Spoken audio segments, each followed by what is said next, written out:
माता की,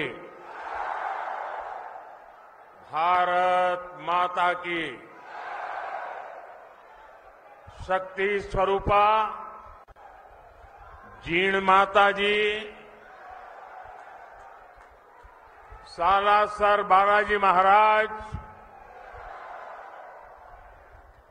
बाबा खाटू श्याम जी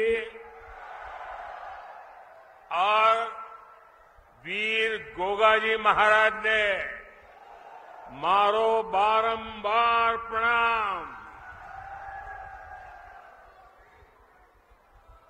राजस्थान पराक्रम और परिश्रम की धरती है। ये वीर माताओं की धरती है। ये वीर बेटों को जन्म देने वाली वीर वीरांगना माताओं की पवित्र भूमि है। और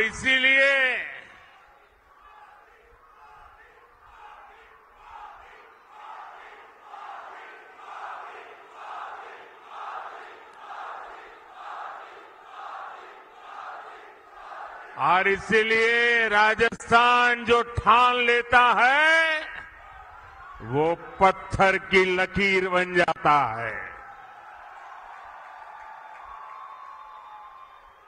और यही जज्बा मेरे सामने देख रहा।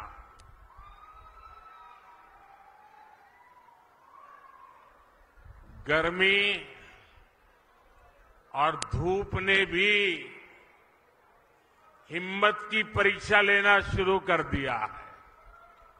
लेकिन आज देखिए, परमात्मा की कृपा, मौसम जरा ठीक लग रहा है।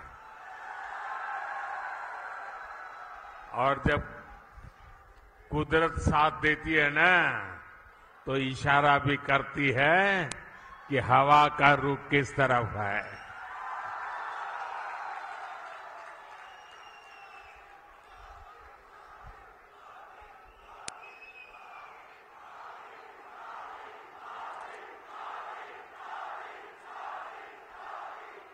साथियों,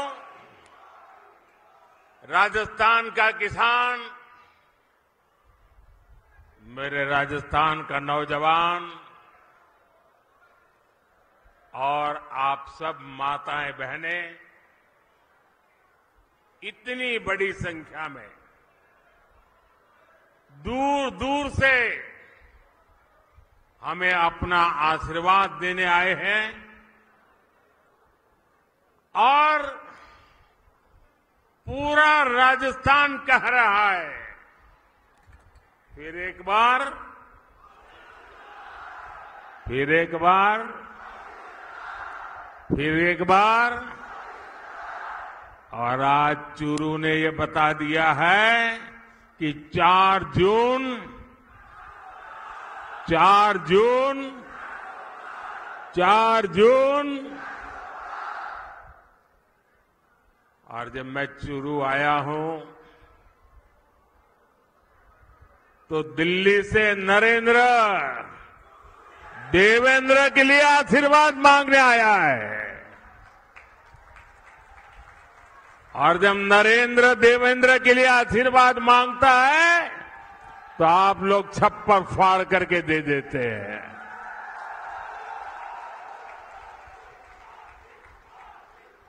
साथियों, बैठिए देवेंद्र जी।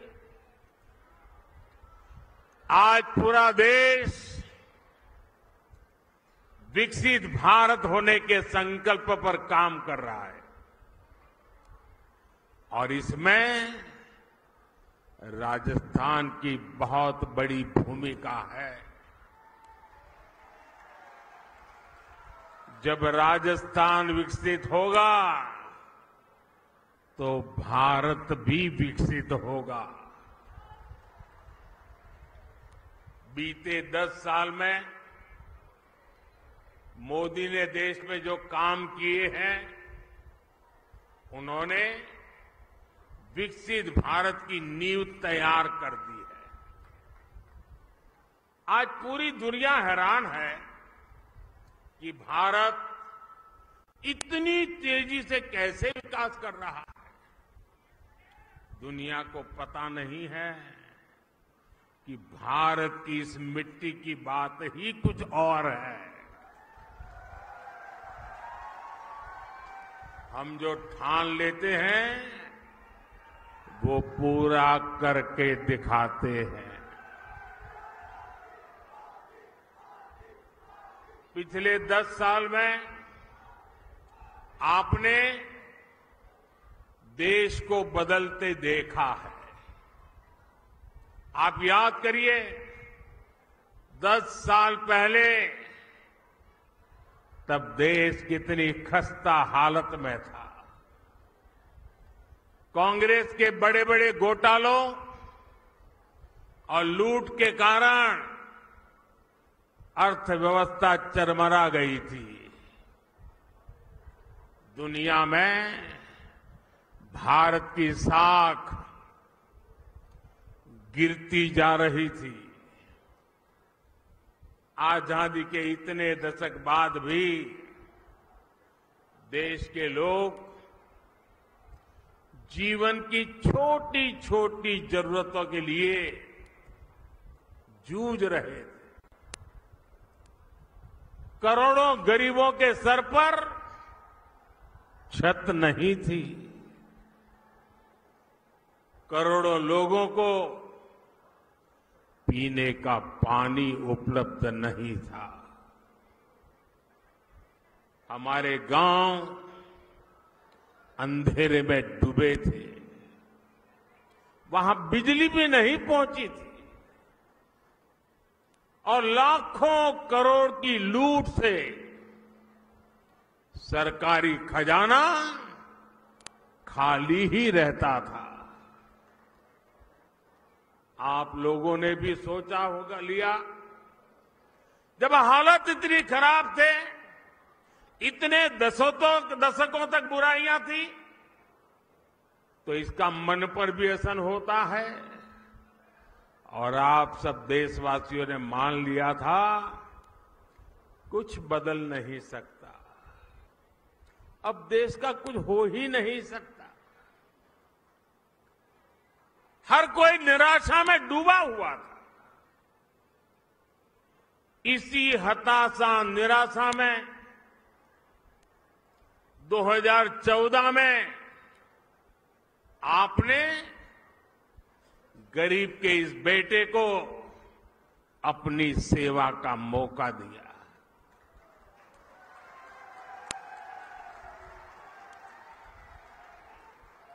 हताशा निराशा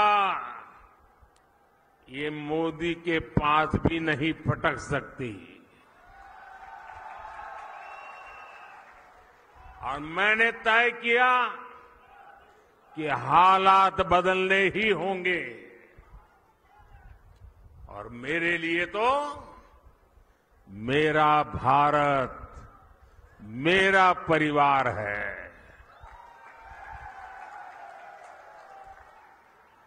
हमने ईमानदारी से काम किया। कोरोना जैसा इतना बड़ा संकट आया, दुनिया सोचने लगी थी कि भारत तो बर्बाद हो जाएगा, दुनिया को भी बर्बाद कर देगा।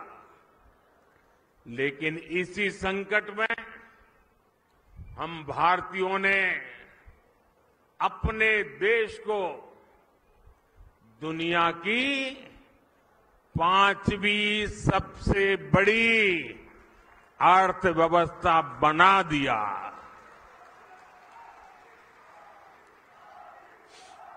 हम भी कह सकते थे भाई क्या करूं, पूरी दुनिया में आपदा आई है, हमारे यहां भी आपदा आई है, मैं क्या करूं। और हो सकता है देश वाले मान भी लेते, लेकिन मोदी ने वो रास्ता नहीं चुना। चुनौतियों को चुनौती देना, यही तो हमारी मिट्टी की ताकत होती है।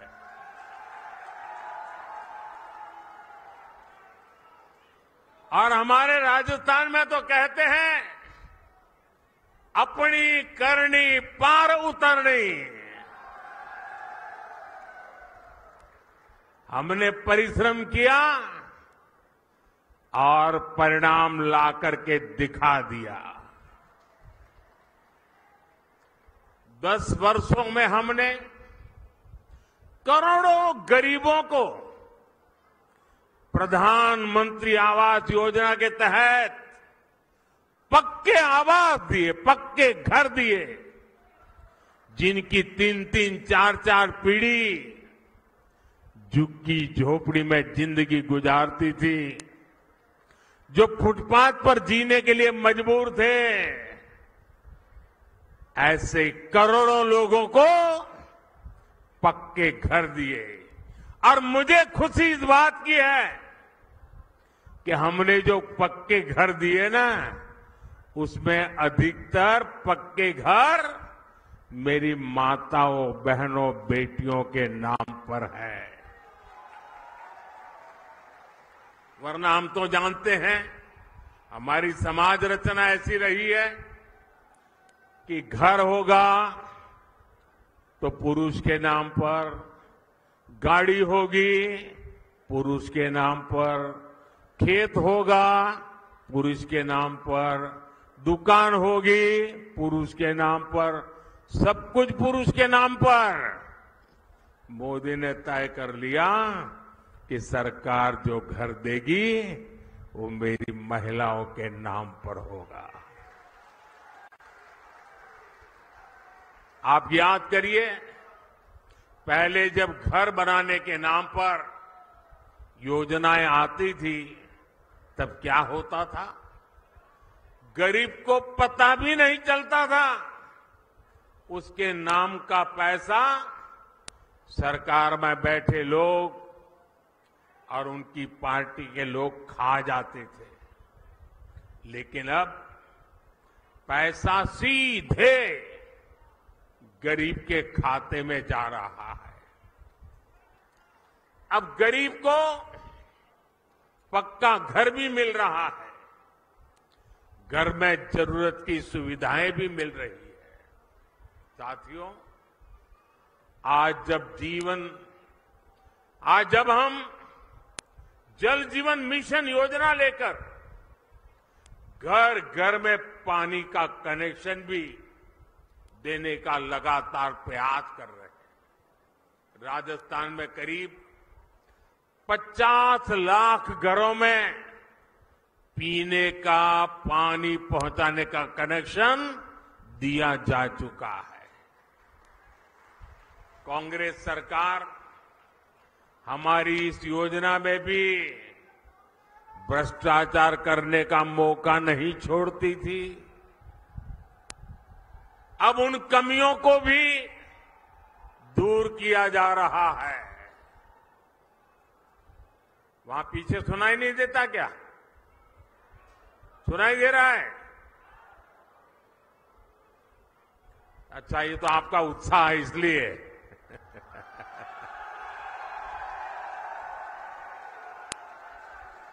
देखिए, राजस्थान के 4.5 करोड़ जरूरतमंदों को हर महीने मुफ्त राशन भी दिया जा रहा है। यानी जीवन के हर पड़ाव पर भाजपा सरकार गरीब के साथ खड़ी है। जो काम इतने दशक में नहीं हुए, वो हमने 10 साल में करके दिखाए। और इसलिए मैं कहता हूं, जब नीयत सही तो नतीजे सही। और साथियों, 10 साल में जो हुआ, लोग तो कहते हैं बहुत कुछ हुआ, पहले की सरकारों की तुलना में बहुत कुछ हुआ। आप भी कहते हैं, अरे मोदी जी तो रात दिन दौड़ते हैं, काम करते ही रहते हैं, सोते हैं कि नहीं सोते हैं, आप लोग बताते हैं, मुझे पता है। लेकिन काम कितना भी क्यों न हुआ हो, औरों की तुलना में अनेक गुना हुआ हो, लेकिन मोदी के मन की बात में आज चुरू में बता देता हूं। बता दूं? देखिए, जो अब तक हुआ है ना, वो तो ट्रेलर है, ट्रेलर।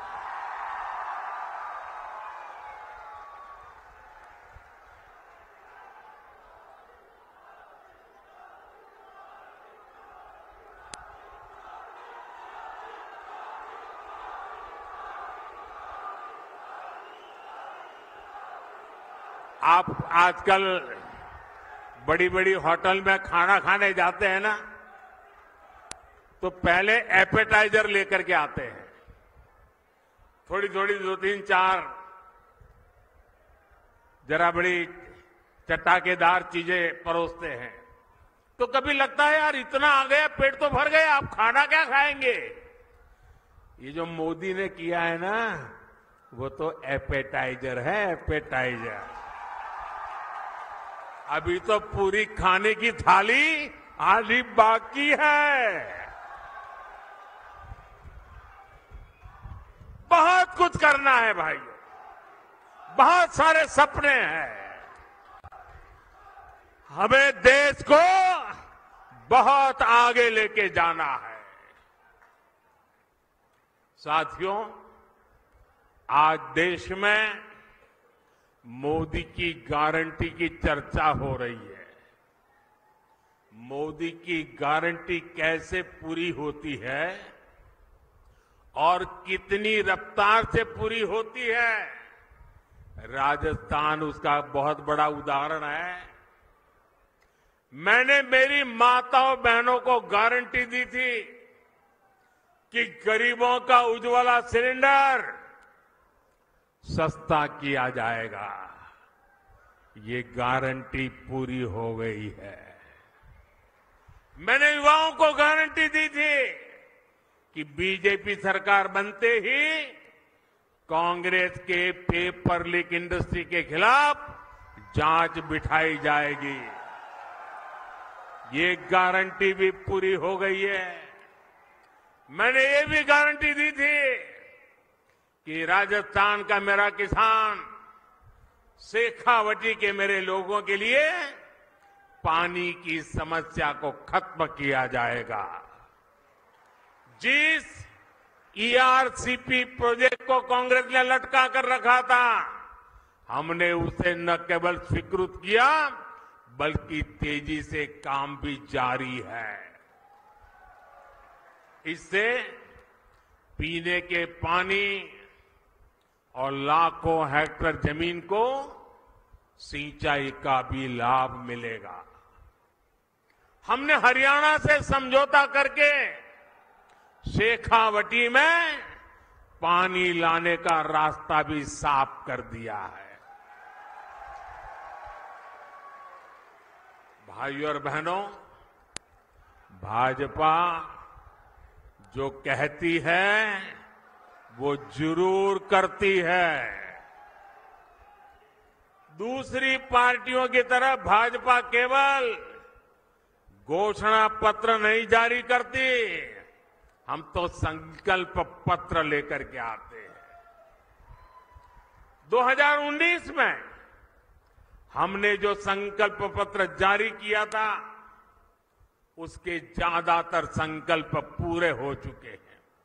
और 2 साल कोविड के संकट के बावजूद भी मोदी ने आपको जो वादा किया था, वो वादा पूरा करने के लिए एड़ी चोटी का जोर लगा दिया है।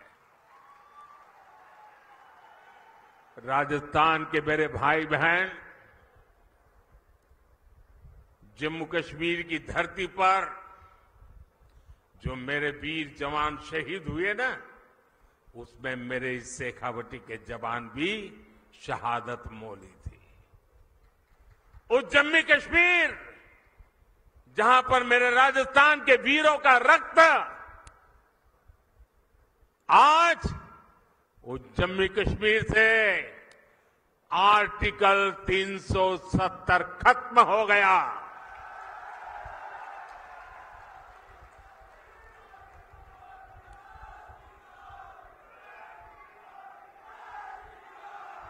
तीन तलाक पर कानून हमारी मुस्लिम बहनों की मदद कर रहा है और मेरी मुसलमान माताएं बहनें समझे, ये तीन तलाक आपके जीवन पर तो खतरा था ही था। मेरी मुस्लिम बेटियों के सर पे तलवार लटकती रहती थी। मोदी ने आपकी रक्षा तो की है, लेकिन मोदी ने हर मुस्लिम परिवार की भी रक्षा की है, क्योंकि मुस्लिम परिवार का वो पिता वो कभी सोचता था कि बेटी की शादी करके भेजा तो है, 2-3 बच्चे हो जाएंगे, उसके बाद अगर वो 3 तलाक करके वापस भेज देगा तो मैं बेटी को कैसे संभालूं। भाई को लगता था अगर 3 तलाक के कारण मेरी बहन घर वापस आ गई तो मेरा परिवार कैसे चलेगा। हर मां को लगता था कि इतने उत्साह और उमंग के साथ बेटी को शादी करके भेजा है, लेकिन 3 तलाक कह करके अगर बेटी को लौटा दिया तो मेरी बेटी की जिंदगी का क्या होगा। यानी पूरा परिवार 3 तलाक के नाम पर लटकती तलवार के नीचे मुसीबत में जिंदगी गुजारता था। मोदी ने सिर्फ मुस्लिम बहनों को नहीं, सभी मुस्लिम परिवारों की जिंदगी को बचाया है। लोकसभाओं में महिलाओं के लिए आरक्षण का कानून भी संसद ने पारित कर दिया है। ये भाजपा ही है जिसका संकल्प पत्र भी अपने आप में एक गारंटी माने जाना लगा है।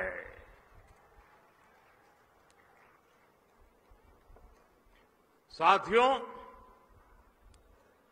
आज जब मैं चुरू आया हूं तो कुछ पुरानी यादें भी ताजा हो रही है। इससे पहले मैं जब 26 फरवरी 2019 में चुरू आया था तो उसी समय देश ने बालाकोट में एयर स्ट्राइक की थी। हमने आतंकियों को सबक सिखाया था और तब मैंने जो शब्द कहे थे, चूरू की धरती पर जिन शब्दों को मैंने दोहराया था,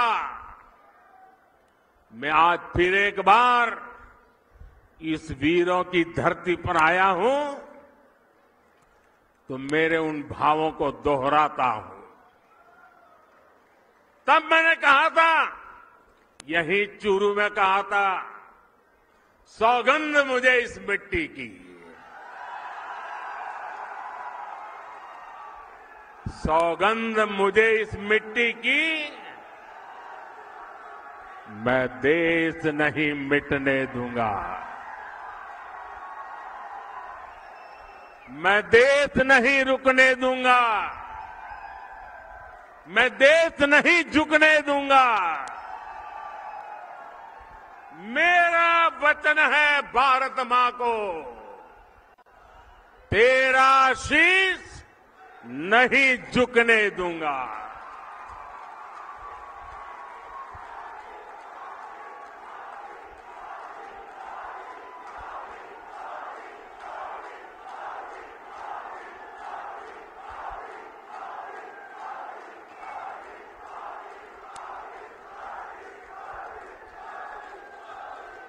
लेकिन साथियों, आपको याद होगा हमारी सेना ने जब सर्जिकल स्ट्राइक और एयर स्ट्राइक की, तब कांग्रेस और उसके साथी क्या भाषा बोल रहे थे। इसी गठबंधन गठबंधन के लोग हमारी सेना से शौर्य के सबूत मांग रहे थे। भाइयों और बहनों, सेनाओं का अपमान, देश का विभाजन, ये कांग्रेस पार्टी की पहचान है। जब तक इंडी अलायंस के लोग सत्ता में रहे, इन्होंने हमारे जवानों के हाथ बांध कर रखे। दुश्मन हमला करके चला जाता था, ये जवानों को जवाब देने की इजाजत नहीं देते थे। हमारे जवान 1 रैंक 1 पेंशन की मांग करते थे, कांग्रेस ने इसे भी पूरा नहीं होने दिया। हमारी सरकार बनी तो हमने सैनिकों को 1 रैंक 1 पेंशन का अधिकार भी दिया और सीमा पर पलटवार करने की छूट भी, खुली छूट दे दी। आज दुश्मन को भी पता है ये मोदी है, ये नया भारत है। ये नया भारत घर में घुसकर मारता है।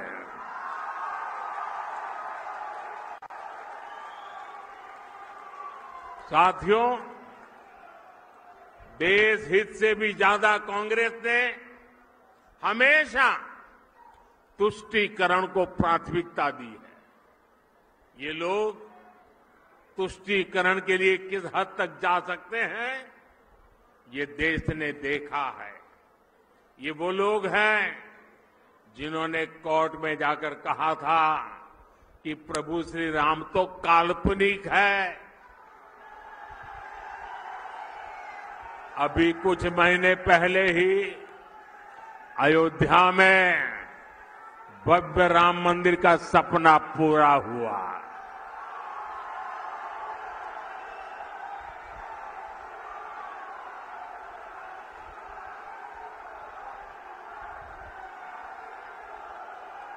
पूरा देश प्राण प्रतिष्ठा का उत्सव मना रहा था, लेकिन कांग्रेस पार्टी खुलेआम हमारी आस्था का अपमान कर रही थी।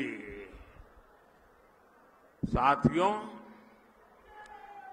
देश ने कांग्रेस के पापों की हमेशा कीमत चुकाई है। और अभी तो एक मुझे पत्रकार बता रहे थे कि कांग्रेस पार्टी ने एक एडवाइजरी निकाली है और एडवाइजरी भी इतनी डरे डरे निकाली है। उन्होंने कांग्रेस की सभी इकाइयों को कहा है कि अयोध्या राम मंदिर की चर्चा अगर निकल पड़े तो मुंह पे ताला लगा देना, कुछ बोलना ही मत। उनको लगने लगा है कि अगर राम का नाम लिया तो पता नहीं कब राम राम हो जाए। ये हाल हो गया उनका, एडवाइजरी निकालनी पड़ रही है। भाइयों बहनों, हमारा देश, हमारी आस्था, इनका इतना घोर अपमान ये देश सह नहीं सकता है। लेकिन भाइयों बहनों, अब जब इन परिवारवादी भ्रष्टाचारियों की लूट का हिसाब हो रहा है तो ये सब एक हो गए हैं। मैं कहता हूं भ्रष्टाचार हटाओ, तो वो कहते हैं भ्रष्टाचारी बचाओ। अब मुझे बताइए, भ्रष्टाचार हटना चाहिए कि नहीं हटना चाहिए? देश को भ्रष्टाचार से मुक्त करना चाहिए कि नहीं करना चाहिए? भ्रष्टाचार ने देश को बर्बाद किया है कि नहीं किया है? भ्रष्टाचार ने नौजवानों के सपनों को चूर चूर किया है कि नहीं किया है? क्या अगर मैं भ्रष्टाचार के खिलाफ लड़ाई लड़ता हूं कि सही है कि गलत है? सही है कि गलत है? मैं भ्रष्टाचार के खिलाफ लड़ाई जारी रखूं, आपका आशीर्वाद है। पूरी ताकत से आशीर्वाद मिलेंगे। आपने देखा होगा इस समय घमंडिया गठबंधन के लोग चुनाव की रैलियां नहीं कर रहे हैं, भ्रष्टाचारियों को बचाने की रैली कर रहे हैं। आप मुझे बताइए, कांग्रेस के सांसद के ठिकाने पर छापा पड़ा और वहां से अलमारी में, बक्सों में बंद किए हुए 300 करोड़ रुपए से ज्यादा मिले और टीवी पर देश ने देखा और केवल कांग्रेस के एक सांसद के पास से एक जगह पर से 300 करोड़ का खजाना मिला है। और क्या क्या होगा वो तो अभी खोजना है। 10 साल में अकेले ईडी ने भ्रष्टाचारियों से 1 लाख करोड़ रुपए से ज्यादा की संपत्ति जब्त की है। और मैं आपसे पूछता हूं, ऐसे लोगों पर कार्रवाई होनी चाहिए कि नहीं होनी चाहिए? ऐसे लोगों ने जिंदगी जेल में बितानी चाहिए कि नहीं बितानी चाहिए? मैं इन भ्रष्टाचारी परिवारवादियों से कहना चाहता हूं, कितने भी झूठ फैला लो, ये मोदी डरने वाला नहीं है। साथियों, कांग्रेस और इंडी गठबंधन का सिर्फ अपना हित, यही उनका कार्यक्रम है। इन्हें गरीब, दलित, शोषित, वंचित के कल्याण से, उनके सम्मान से कोई मतलब नहीं है। ये वही लोग हैं जिन्होंने कभी बाबा साहब आम्बेडकर का सम्मान नहीं किया। इसी कांग्रेस ने बाबा साहब को दशकों तक भारत रत्न नहीं मिलने दिया। इन लोगों ने देश में आपातकाल लगाया, संविधान को बंधक बनाया। इस इंडियन अलायंस के लोगों ने कभी पिछड़ा वर्ग आयोग को संवैधानिक दर्जा नहीं दिया। दशकों पुरानी ये मांग मोदी ने पूरी की। भाजपा ने देश को दलित राष्ट्रपति दिए, देश की पहली आदिवासी महिला राष्ट्रपति दी। लेकिन इन्हें चुनाव हरवाने के लिए इंडी गठबंधन वालों ने पूरी ताकत लगा दी। अब 19 अप्रैल को शोषितों, वंचितों के ऐसे विरोधियों के साथ क्या करना है आपको पता है ना? 19 अप्रैल को क्या करना है पता है ना? पता है ना? अपने यहां राजस्थान में कहते हैं, अकलमंद ने इशारो ही गणो। साथियों, चूरू में भाई देवेंद्र झांझड़िया जी, झुंझुनू में शुभकरण चौधरी जी, सीकर में स्वामी सुबेदानंद सरस्वती जी, मैं आज आपके पास उन सब के लिए आशीर्वाद मांगने आया।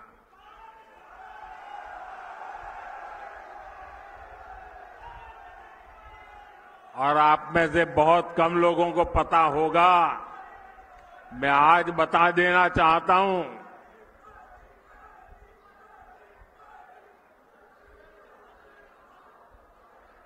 चूरू में जो उम्मीदवार है देवेंद्र और दिल्ली में है नरेंद्र। आप में से बहुत कम लोगों को पता होगा, देवेंद्र के साथ मेरा बहुत पुराना निकट नाता रहा है।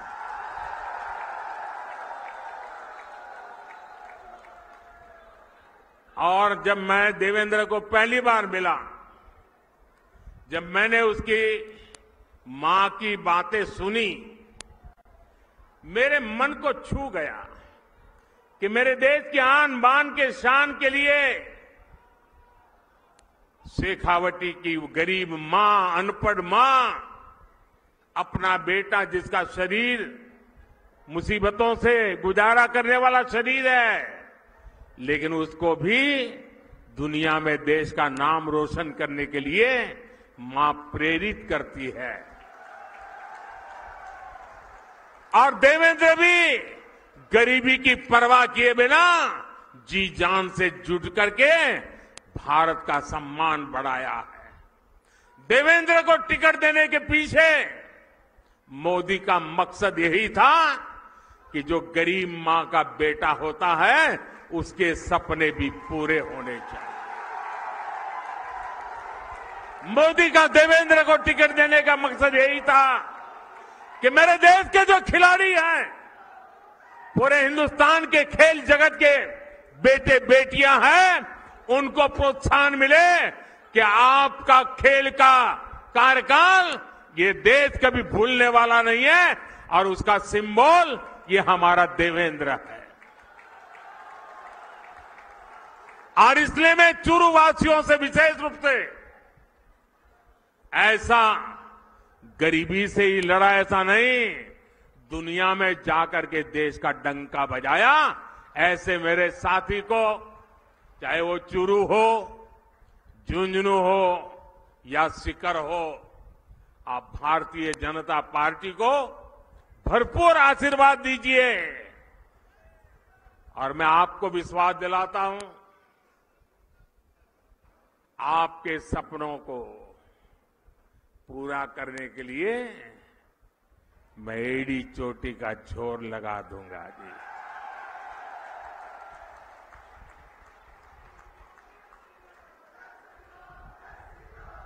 गर्मी कितनी क्यों न हो, मतदान पूरा होगा कि गर्मी के कारण मतदान कम होगा, ऐसा नहीं होगा ना।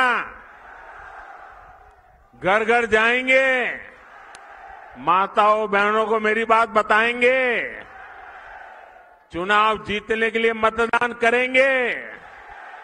अच्छा, मेरा एक और काम करेंगे, मेरा पर्सनल काम है, करेंगे। घर घर जाकर कहना कि हमारे मोदी जी चुरू आए थे और मोदी जी ने आपको प्रणाम भेजा है। मेरा प्रणाम पहुंचा देंगे। मैं यहां भाजपा के सभी वरिष्ठ नेताओं को भी सार्वजनिक रूप से प्रार्थना करता हूं। सार्वजनिक रूप से कभी कभी करना पड़ता है। ऐसा है कि चुनाव का समय है, हर किसी के जिम्मे बहुत सारा काम है, लेकिन इनको मन में रहता है कि प्रधानमंत्री जी आए और हम नहीं जाएंगे तो कैसा लगेगा। मेरी आप कार्यकर्ताओं से विनती है कि आप बिल्कुल मेरी चिंता छोड़ दीजिए। सभी कार्यक्रमों में वरिष्ठ लोगों को दौड़ने की जरूरत नहीं है। कोई छोटा कार्यकर्ता भी रहेगा तो मोदी भी छोटा है, छोटे के बगल में बैठ जाएगा। आप कृपा करके सभी कार्यक्रमों के लिए मत दौड़िए। मेरे साथ बोलिए, भारत माता की, भारत माता की, भारत माता की।